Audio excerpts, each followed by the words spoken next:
Today, I'd like to share with you some of the facts, some of the stories, and some of the history of the day a generation died. It happened on March 18th, 1937. It was less than 7 years after Dad Joyner had drilled the Daisy Bradford No. 3 that still produces, which is about 5 miles southeast of New London, and it started an unprecedented oil boom in East Texas. In 1937, New London had one of the richest rural school districts in the United States. Poverty-stricken families who had flooded the area's oil fields during the Great Depression had been proud to send their children to such a nice facility. Revenue came in from 15 oil wells on district property, contributing to the top-notch facilities on a 21-acre campus that included an elementary building, which is still standing, a gymnasium, and even a lighted football field, one of the first in the state, and many say the first in the state. But the crown jewel belonged to the children in the 5th through the 11th grade, which was senior year at that time. The 2-story junior and senior high school was an E-shaped building like this replica, fully equipped with a chemistry lab, an auditorium with a balcony, and an industrial arts workshop. Some of the students that day were even studying how fortunate the school district was to be located in the middle of the largest oil field in the country at the time. A blackboard similar to this one was found in the debris with this written on it that they had been studying that day. The PTA, which usually met in the school auditorium, had luckily been moved to the gymnasium, which was a separate building, in order that the elementary students would have room to perform the Mexican hat dance. At 3:17 on that fateful day, less than 20 minutes before school would have been out, a switch on a sander nicknamed Old Sparky was thrown in the wood shop located in the basement of the building. That resulting spark set off a devastating blast that rocked the entire area. Natural gas had been leaking into the basement and had been set off by the spark. Concrete was blown hundreds of yards. One 2-ton chunk crushed a car in the parking lot. Wow. The entire building was launched upward and then came crashing down on top of itself as the students and the faculty lay underneath. Concrete and metal and bodies were laying, tangled and mangled in a heap. A couple of years ago, I heard Marvin Dees, who was a petroleum engineer, talk about the fact that there had to be this perfect mixture of gas and oxygen and area involved for what occurred. The day of the explosion, he was working 5 miles away, but his firsthand account was fascinating to hear. Now, Marvin died a couple of years ago at the ripe old age of 102, but he remembered the aftermath of the explosion like it was yesterday. Even into his late 90s, he would come into the cafe to eat at least once a week and talk to the workers there. He and hundreds of others raced to the community's aid on March the 18th, 1937. By the end of the day, they were covered in dust. By the end of the cold, rainy night, that dust had turned to mud, but they came as friends do to help in times of need. When that switch was thrown, the mixture of gas and oxygen in that 253-foot long by 56-foot wide crawl space under the building exploded, lifting the building off the ground. Walls collapsed. The roof fell in and buried its victims in a mass of brick, steel, and concrete debris. Frantic parents at the PTA meeting rushed to the school building. Within minutes, oil field workers began to arrive and dig through the rubble. By nightfall, as word of the disaster spread, at least 2,000 workers were tearing apart the site as frantic parents searched for their children. Other community residents and roughnecks from the East Texas oil field came with heavy-duty equipment, much of which they were scared to use because they were concerned it might cause more cave-ins, more collapses. As one reporter put it, the rescue workers weren't always checking to see if the kids were alive or dead. They were just getting them out. The Salvation Army was the first organization on the scene to render aid. Within an hour, Governor James Allred had sent the Texas Rangers and Highway Patrol to aid the victims. Doctors and medical supplies came from Baylor Hospital and Scottish Rite Hospital for crippled children in Dallas, Nacogdoches, Wichita Falls, and the United States Army Air Corps at Barksdale Field in Shreveport. They were assisted by deputy sheriffs from Overton, Henderson, Kilgore, by the Boy Scouts, the American Legion, the American Red Cross, the Salvation Army and volunteers from Humble Oil Company, Gulf Pipeline, Sinclair, and the International Great Northern Railroad. As the workers began digging through the rubble looking for victims, floodlights were set up and the rescue operation continued throughout the night as the cold rain began to fall. Felix McKnight, the first wire service reporter on the scene working for the Associated Press, talked later about the human line passing peach baskets filled with debris and body parts, literally tearing the building down by hand. Those peach baskets came from a commandeer truck that was passing by with a load of the baskets coming from Jacksonville. One Associated Press estimate was that they moved approximately 4 million pounds of rubble in order to clear the area and find all of the victims. Within 17 hours, all the victims and the debris had been taken from the site. As hospitals in the nearby town of Henderson and Kilgore and Jacksonville and Tyler and Overton filled up, rescue workers set up medical and embalming stations all over the region. Because there were few telephones in the area, the Western Union office in Overton was responsible for dispatching most of the news of the disaster. The first reporter on the scene was Sarah McClendon. She gained fame as a White House reporter for many years and was a noted author.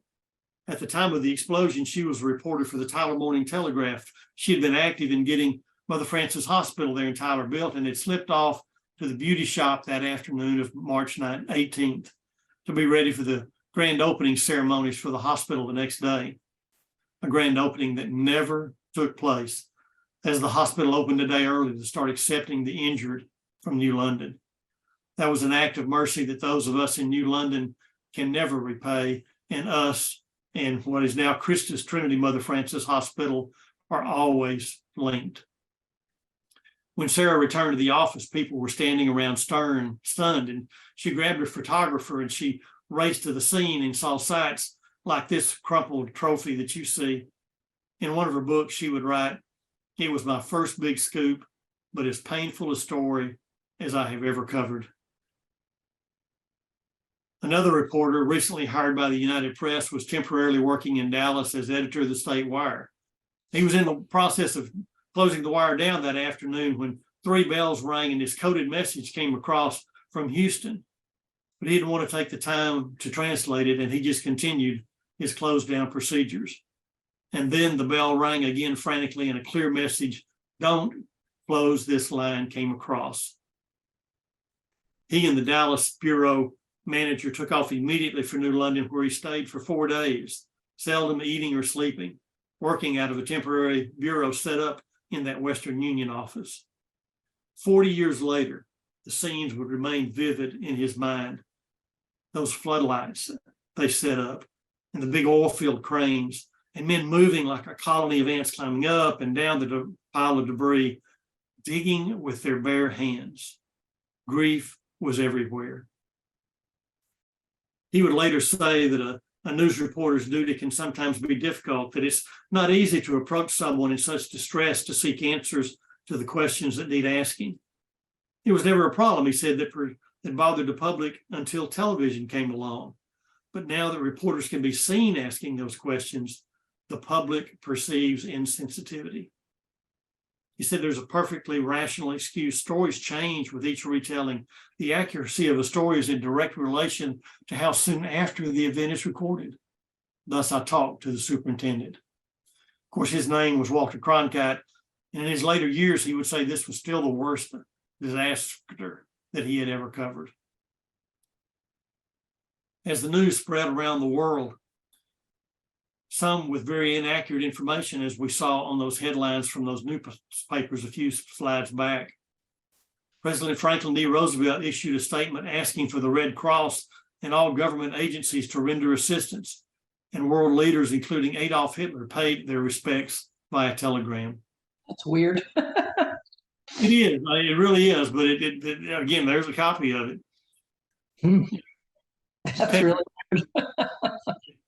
Guess they were white kids. I guess they were white kids, so it was a loss. The Texas funeral director sent 25 embalmers. Of the 500 students and 40 teachers in the building, there were approximately 294 that died. Some rescuers, students, and teachers needed psychiatric attention. Some. And only about 130 students escaped some type of injury. But all of those who died received individual caskets, individual graves, and individual religious services. There's a timeline of events on the wall of the museum, and as a scouter, I find one of those entries to be kind of interesting. It says that the explosion occurred at 3:17, but by 5:30, Lieutenant Colonel Clarence Parker of the National Guard arrived with several members of his units, but he didn't have enough manpower to do all of the jobs, so he gave rifles to first-class Boy Scouts and assigned them sentry duty until more guardsmen arrived.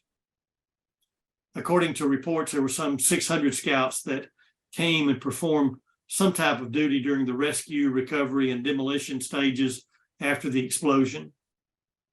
The sound of taps and the sight of many khaki-clad youngsters was a common occurrence at Pleasant Hill Cemetery, where 112 of those who lost their life are buried. Joe Jones, who used to work for the Overton Press and the Kilgore News Herald, and is now a member of the museum board and one of our most active volunteers, put together this tribute to fallen scouts. And a copy of this plaque was presented to the area council commemorating those scouts. 2 minutes. Explosion. Within 2 weeks of the explosion, children and teachers returned to finish the school year in portable buildings and makeshift classrooms and tried to get their life back in order. There was little talk of the disaster. Prom and graduation went forward as planned. To prevent similar tragedies, Carolyn Fry testified before a special session of the Texas legislature, which enacted the country's first law requiring the odorization of natural gas on May 17th, 2 months after the explosion.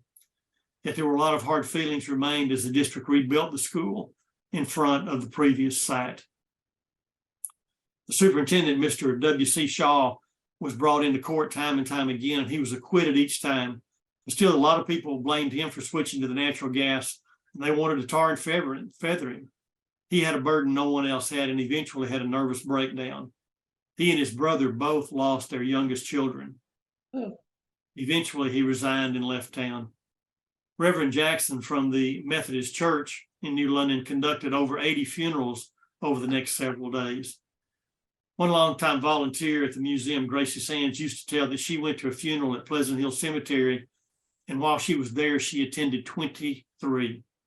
6 families lost 3 children. Over 20 families lost at least 2. There is a saying that no one is dead, truly dead, until no one remembers them and no one speaks their name. The London Museum and the Ex-Students Association try their best to keep the names of those lost from being forgotten. So thank you for allowing me the opportunity to try to keep alive that generation that was lost to us so long ago.